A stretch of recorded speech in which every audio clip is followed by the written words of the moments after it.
Hello, നമുക്ക് bread ഉപയോഗിച്ച് നല്ല ടേസ്റ്റിയായ പോക്കറ്റ് ഷവർമ തയ്യാറാക്കിയാലോ? അതിന് ബ്രെഡ് 4 ഭാഗവും കട്ട് ചെയ്ത ഭാഗം നമുക്ക് മിക്സിയിൽ വെച്ചൊന്ന് പൊടിച്ചെടുക്കാം. ഇനി ഒരു ബൗളെടുത്ത് ആ ബൗളിലേക്ക് 2 മുട്ടയും കുറച്ച് പാലും ചേർത്ത് നന്നായിട്ട് മിക്സ് ചെയ്യുക. ഇനി നേരത്തെ നമ്മൾ കട്ട് ചെയ്ത് വെച്ച ബ്രെഡിൽ നിന്ന് 2 എണ്ണം എടുത്തിട്ട് അതിൻ്റെ 4 അരികുകളും മുട്ട മിക്സിൽ നന്നായി ഡിപ്പ് ചെയ്ത് കൊടുക്കുക. അത് നമുക്ക് ആ 4 ഭാഗം ഒട്ടിച്ചു കൊടുക്കാൻ വേണ്ടിയിട്ടാണ്. ശേഷം അതൊന്ന് മൊത്തത്തിൽ മുക്കിയെടുക്കുകയും ചെയ്യാം. എന്നാൽ മാത്രമേ നമ്മൾ പൊരിച്ചെടുക്കുമ്പോൾ അത് വേറിട്ട് വരാതിരിക്കുകയുള്ളൂ. ഇങ്ങനെ പോക്കറ്റ് പോലെ ഒട്ടി നിൽക്കണമെങ്കിൽ നന്നായിട്ട് ഡിപ്പ് ചെയ്യണം. ശേഷം നേരത്തെ പൊടിച്ച് വെച്ച ബ്രെഡ് ക്രംസിൽ നന്നായിട്ട് നമ്മളൊന്ന് കോട്ട് ചെയ്ത് കൊടുക്കുക.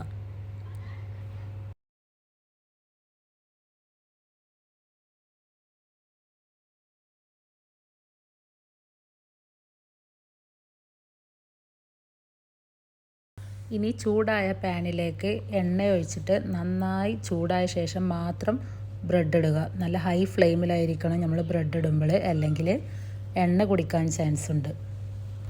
ഹൈ ഫ്ലെയിം ആയതുകൊണ്ട് തന്നെ ബ്രെഡ് പെട്ടെന്ന് കരിഞ്ഞു പോകാനും ചാൻസ് ഉണ്ട്. അതുകൊണ്ട് നമ്മൾ ഇടയ്ക്കിടയ്ക്ക് തിരിച്ചു മറിച്ചിട്ട് നന്നായിട്ട് നല്ലൊരു കളറാവുന്ന വരെ ഒന്ന് കുക്ക് ചെയ്യുക.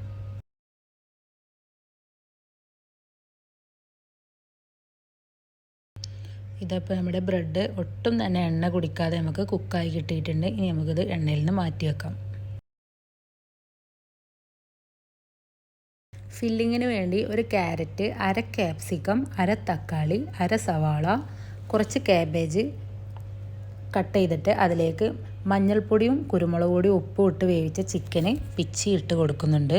നിങ്ങൾക്ക് വേണമെങ്കിൽ ചിക്കൻ ചെറിയ പീസാക്കിയിട്ട് ഒന്ന് ഫ്രൈ ചെയ്തിട്ട് ഇടുകയും ചെയ്യാം. ഫില്ലിങ്ങിന് നമുക്ക് എത്ര എരിവാണ് വേണ്ടത് അതിനനുസരിച്ച് നമുക്ക് കുരുമുളക് പൊടി ഇട്ട് കൊടുക്കാവുന്നതാണ്. കുരുമുളക് പൊടിയും ഉപ്പും ചേർത്ത് കൊടുക്കുന്നുണ്ട്.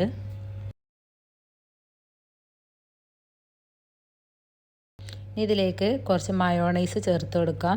കുറച്ച് മുളക് പൊടി ഇട്ടതുകൊണ്ടാണ് ഈ ഒരു കളർ കിട്ടിയിട്ടുള്ളത്. ഇനി നമ്മൾ നേരത്തെ ഫ്രൈ ചെയ്ത് മാറ്റി വെച്ച ബ്രെഡ് എടുത്ത് ഹാഫായി കട്ട് ചെയ്യുക. എന്നിട്ട് വീഡിയോയിൽ കാണുന്ന പോലെ അതിൻ്റെ ഉള്ളിൽ നമ്മളൊരു പോക്കറ്റ് പോലെ കാണും. അതിലേക്കാണ് നമുക്ക് ഫില്ലിങ് നിറയ്ക്കാനുള്ളത്.